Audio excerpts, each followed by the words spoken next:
नमस्कार दोस्तों, स्वागत करते हैं आपके अपने यूट्यूब चैनल अपटिक्स पे। तो आज हम लोग दो स्टॉक्स देखेंगे, ठीक है। कल भी दो स्टॉक्स के बारे में हम लोगों ने बात की थी और आज भी हम लोग दो स्टॉक्स के बारे में बात करने वाले हैं, ठीक है। और अभी ये कम्प्लीटली चार्ट किस तरीके से काम करता है, क्या मोमेंटम उसमें होता है और किस तरीके से हम लोग चार्ट का देखने का नज़रिया क्या होता है, कैसे पता चलता है कि अब यहाँ से मोमेंटम चेंज हो रहा है या क्या, इस चीज़ को हम लोग आगे बढ़ा रहे हैं, ठीक है। पिछले वीडियो में मैंने आपको ट्रेंड लाइन वगैरह सारा कुछ करके बताया था और मैंने कोशिश की थी कि आप फाइंड आउट कर सको कि कौन सा एरिया कहाँ से सपोर्ट क्रिएट कर सकता है, ठीक है। वो तो वैसे एक दो वीडियो में ये क्लियर नहीं होगा, तो बारी बारी से मैं एक एक दो वीडियो करके अपलोड करता रहूँगा ताकि आप लोगों को इसमें चार्ट को देखने का तरीका आपको समझ में आने लगे इस वीडियो को देखने से। तो इस चैनल को जो लोग नए हैं उनको सब्सक्राइब कर लीजिएगा इस चैनल को। तो अभी आज का जो हमारे स्टॉक्स होगा वो है उग्रो कैपिटल, ठीक है। यहाँ पर देखिए एक मैंने डिमांड जोन के लिए पहले से बॉक्स बना रखा है, आप इसको देख सकते हैं, 1 डे पे है, ठीक है। ये डिमांड जोन क्यों है, इसका लॉजिक बहुत सिंपल है। आप देख रहे हैं कि यहाँ से ऊपर की तरफ जा रहा था, ये सबसे ज़्यादा यहाँ पे गार्बेज एरिया इसने बनाया है, मतलब यहाँ पे सबसे ज़्यादा फाइट हुई ऊपर ले जाने की, फिर नीचे ले जाने की, फिर ऊपर ले जाने की, और अंत में बायर अपनी साइड में इसको लेकर चले गए, ठीक है। और हुआ भी है कि अगेन जब वापस आया तो देखिए सेम एरिया से इसने, मतलब ये जो एरिया है डिमांड क्रिएट हो चुका था, सेम एरिया से ऊपर चला गया, अगेन इसी एरिया को टच करके ऊपर जा रहे, ठीक है। अब इसमें एक क्वेश्चन ये हो सकता है कि ये कंप्लीट इस जोन में था, वापस आया तो ये जो पूरा जोन है डिमांड जोन, ये जो पूरा डिमांड जोन है इसको कंप्लीट इसने कवर किया, लेकिन यहाँ से ऊपर जा रहा है। तो कई टाइम फ्रेम पे हम लोगों को ये सारा चीज़ चेक करना होता है कि डिमांड जोन कौन कौन से टाइम फ्रेम पे है। तो अभी हम लोग इसको वीकली पे कर लेंगे, ठीक है, चार्ट को। अब इसको चार्ट को वीकली पे करने के बाद, ठीक है, ये वीकली पे यहाँ देखिए लगभग 1 महीने तक यहाँ पे फाइट हुई है, इसके बाद ऊपर गया है, अगेन यहाँ पर एक हैमर टाइप का कैंडल बना के ऊपर निकल गया, ठीक है, नीचे आया। तो अब फिर से जब आ रहा था तो एकदम नॉन स्टॉप नीचे आ रहा था, अचानक से आप देखेंगे कि यहाँ पर रुक के इसने एक अच्छा कैंडल, एक अच्छा ग्रीन कैंडल क्लोज किया, मतलब फुल लेंथ कैंडल जिसको कह सकते हैं कि वैसा, मतलब ऐसा नहीं कि इस टाइप का कैंडल नहीं, इस टाइप का कैंडल नहीं, या इस टाइप का ग्रीन कैंडल नहीं, एकदम जो प्रॉपर एक ग्रीन कैंडल क्लोज होती है जो नॉर्मल वैल्यूम की, उस टाइप का क्लोज हुआ। एंड इसके बाद अगले दिन एक फाइटिंग हुई और अनडिसीजनल रहा ये फाइट, बायर्स ने अपने साइड खींचने की कोशिश की एंड सेलर्स ने अपने साइड, और अंत में किसी का कोई डिसीजन नहीं निकला और ये डोजी कैंडल बनाया, और डोजी कैंडल को हम लोग अनडिसीजन कैंडल भी कंसीडर करते हैं, ठीक है। यहाँ पे कुछ भी क्लियर नहीं हुआ, लेकिन उसके बाद क्या हुआ 1 डे पर भी और ये तो वीकली पर भी, ठीक है। उसके बाद क्या हुआ आप देखिए, यहाँ जब इन्होंने खींचा, ठीक है, ये नीचे लाए 3 दिन और इसके बाद ये 2 दिन में ऊपर। अब ये जो 5 दिन का ट्रेडिंग सेशन था यहाँ से लेकर के यहाँ तक, ठीक है, ये देखिए ये मंडे को कैंडल है, ये वाला 9 सितंबर को। तो ये 5 दिन के ट्रेडिंग सेशन में इसको खींचने की कोशिश की गई नीचे लाने की, लेकिन अगेन इसने क्लोजिंग ऊपर कर दिया, अनडिसीजनल रहा। और जैसे ये ऊपर किया ना, ये वाला एरिया जो था, देखिए ये वाला जो एरिया था ना, ये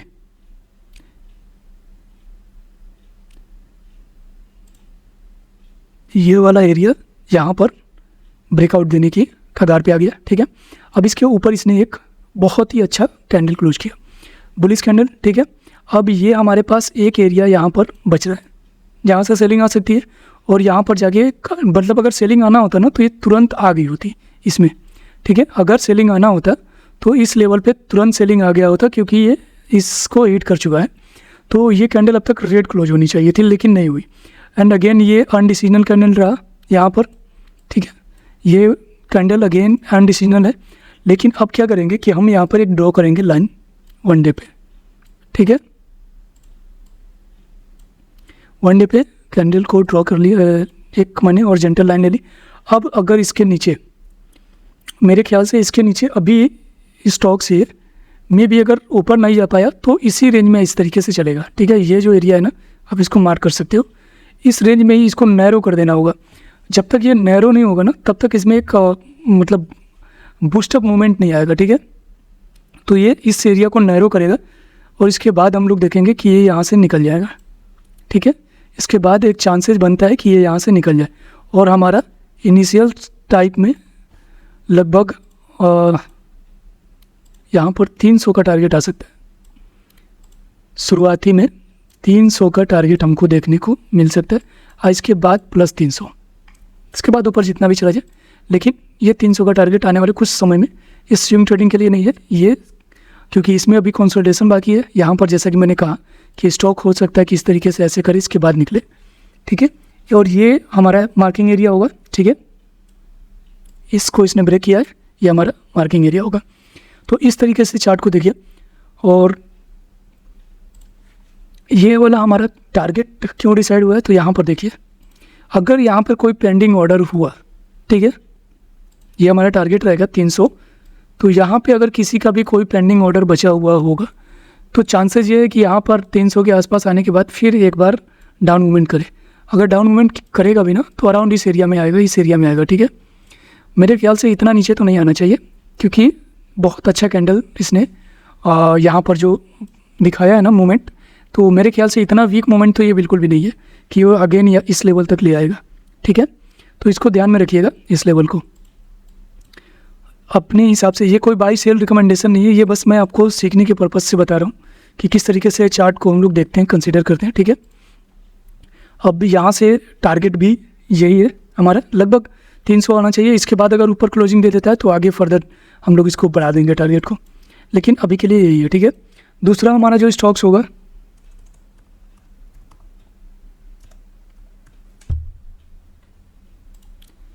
एशियन होटल लिस्ट, ओके। ये स्टॉक्स थोड़ा सा कंफ्यूजिंग है, बहुत ज़्यादा कंफ्यूजिंग है, तो इसी वजह से मैंने इसको सेलेक्ट भी किया है, ठीक है। क्योंकि इस टाइप के स्टॉक्स, इसको देख रहे हैं आप, इसमें कहीं भी यहाँ से जो भी एरिया है इसमें कहीं भी लग रहा है कि बाइंग मूवमेंट आ रहा है, कहीं नहीं लग रहा है। और ये देखिए सेलिंग सेलिंग, ये क्लोजिंग यहाँ पर है इसकी, ये वाला जो कैंडल है इसकी, इस कैंडल की क्लोजिंग यहाँ पर है, ओपनिंग ये देखिए, और अगेन क्लोजिंग यहाँ पर है, फिर ओपनिंग यहाँ पे है, क्लोजिंग यहाँ पर, ओपनिंग यहाँ पर, क्लोजिंग यहाँ पर, ओपनिंग यहाँ पर। तो ये देख रहे हैं ये क्या हो रहा है, यहाँ पे क्लोजिंग यहाँ पर, ओपनिंग यहाँ पर।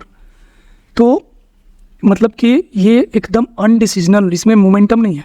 इस अगर कभी भी चार्ट इस टाइप के मूवमेंट में हो, ठीक है, तो उससे दूर रहना चाहिए, ठीक है, क्योंकि वो बहुत ही स्लोली, ये सब स्वीट पॉइजन होते हैं, ठीक है।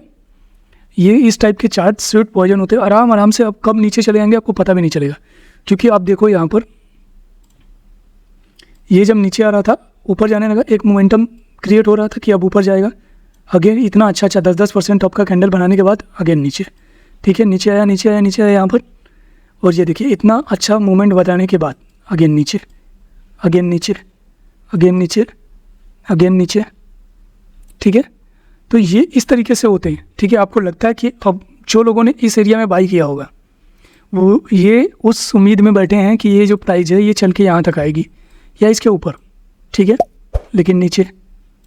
अब फिर से खूब आया यहाँ पर, और ये वाले लोग क्या करेंगे कि कोशिश करेंगे कि अब इसको ब्रेक करेगा ना तो हम लोग यहाँ पर एक और पोजीशन ऐड करके एवरेज करने की कोशिश करेंगे, इस लेवल को ब्रेक भी कराएंगे और अगेन नीचे, ठीक है।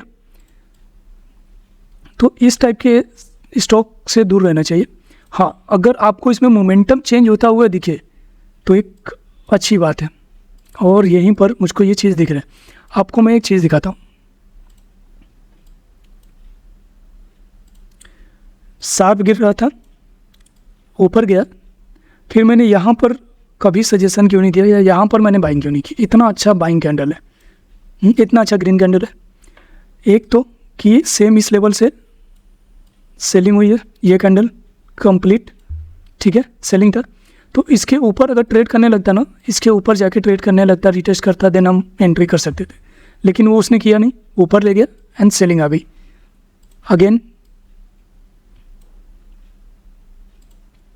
अगेन जब नीचे आया, फिर देखिए इसको ब्रेकआउट किया ऊपर में, ठीक है, यहाँ भी ट्रैप, नीचे आ गया। लेकिन कहीं हमको मोमेंटम नहीं मिल रहा है ना कि स्टॉक्स अप मोमेंटम में कहाँ है, ये कंटिन्यू डाउन ट्रेंड में है, ठीक है। अगर हम इसको कंसीडर कर सकते थे, अगर हम डिमांड जोन एरिया के तरफ देखें इसको कि डिमांड जोन एरिया है, तो उसके हिसाब से देखें तो डिमांड जोन एरिया हमारा ये रहा, इस लेवल से ऊपर गए हैं। चलिए मैं एक डिमांड जोन क्रिएट वीकली पे कर देता हूँ। चलिए यहाँ पर मैंने डिमांड जोन, ये देख रहे हैं, ये जो एरिया है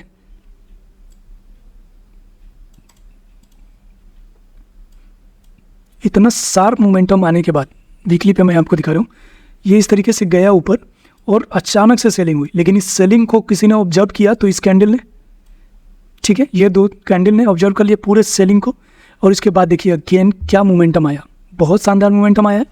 ठीक है, तो मेरे लिए ये डिमांड जोन एरिया हो गया। ठीक है, अब अचानक फिर से जब मार्केट गिर रहा था तो देखिए फिर से इसी एरिया में आके अगेन ऊपर, और फिर इसी एरिया में आके अगेन ऊपर जा रहे हैं। अब मेरा यहाँ पर बाइंग करने का रीज़न ये रहा,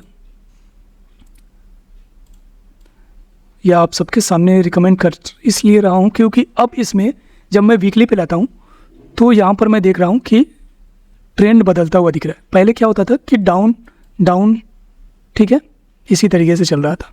अब क्या हुआ कि अब मुझको यहाँ पर एक चार्ट दिख रहा है, अब ट्रेंड पैटर्न बनाता हुआ। एक पहला कि ये मेरे डिमांड जोन एरिया में है, ठीक है, एंड सेकेंड कि अब मुझको ये अप ट्रेंड जाता हुआ दिख रहा है।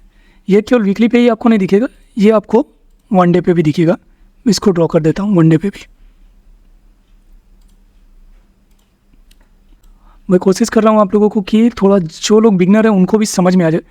आई नो कि जो लोग पहले से प्रो लेवल के होंगे उनको ये चीज़ें थोड़ी सी बोरिंग लग रही हैं कि एक ही चीज़ बार बार रिपीट करना पड़ रहा है मुझको। ओके, तो यहाँ पर मैं एक ट्रेंड लाइन लेता हूँ। ये देखें, जो ट्रेंड लाइन मुझको वीकली पे मिल रही थी वो ट्रेंड लाइन यहाँ भी मिल रही है। अब क्या है ना कि ये एकदम ट्रेंड में है कि ये अपसाइड मूवमेंट में निकलता हुआ जा रहा है।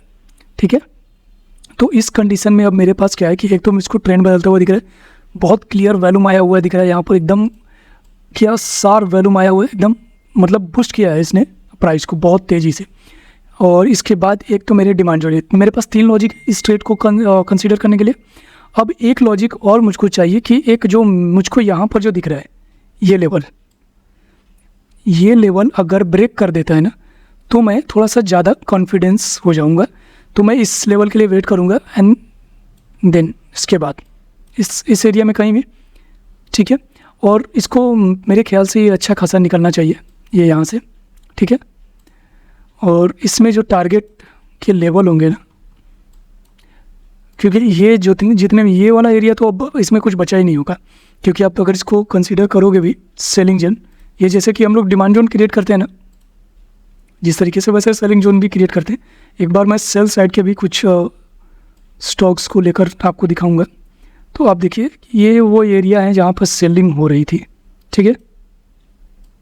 चलिए, ये बार बार यहाँ जा रहा था, सेल हो रहा था, यहाँ जा रहा था, सेल हो रहा था, यहाँ जा रहा था, तो ये सेलिंग जोन था, ठीक है। तो मेरे ख्याल से जितने भी सेलिंग जोन थे और जितना भी सेलिंग ऑर्डर था, आई थिंक इसने इतनी बार इसको हिट किया है ना कि अब इसमें कुछ बचा नहीं होगा, ठीक है। एक लास्ट ट्राई यहाँ पर हुई है और बस मैं इसी ट्राई का वेट कर रहा हूँ, क्योंकि इसको तो ऑब्जर्व कर लिया है जिसने भी किया हो। अब बस ये वाला एरिया बचा है, ठीक है, हमारे लिए बस एक ये एरिया बचा हुआ है। इसके ऊपर जब निकल के अगर रिटेस्ट दे दिया तो आई थिंक एक अच्छा मोमेंटम मिल सकता है। और अब जो कुछ सेलिंग जोन अगर कहीं है तो आई थिंक 70 के लेवल पे यहाँ पे। अब ये वाला क्यों, ये भी मैं बता देता हूँ। चलिए, जब प्राइस नीचे आ रही थी, ठीक है, जब प्राइस को ऊपर खींचा गया तो यहाँ पर एक सेलिंग जोन था, ठीक, ये इस लेवल से प्राइस को बेचा गया था। बस आप थोड़ा सा पीछे भी और आगे भी इस बात का थोड़ा सा माइंड को, बस दिमाग को खुला रखे, आप बस चार्ट पे नज़र रहो। चार्ट आपसे खुद बात करता है कि मैं कब कहाँ पे क्या कर रहा हूँ, ठीक है। तो ये इसको मैं हटा देता हूँ। यहाँ पे इस लेवल पे सेल किया गया, नीचे आया, अगेन जब कैंडल इसी लेवल पे गई है ना, सेम इस जोन में अगेन सेलिंग आई, फिर कैंडल इस जोन में गई है, ठीक है, अगेन सेलिंग आई। तो ये जो जोन है ना हमारा कंप्लीट, ये सेलिंग जोन है। अब मैं इसको सेलिंग जोन को रेक्टेंगल बॉक्स बना के क्लियर करता हूँ।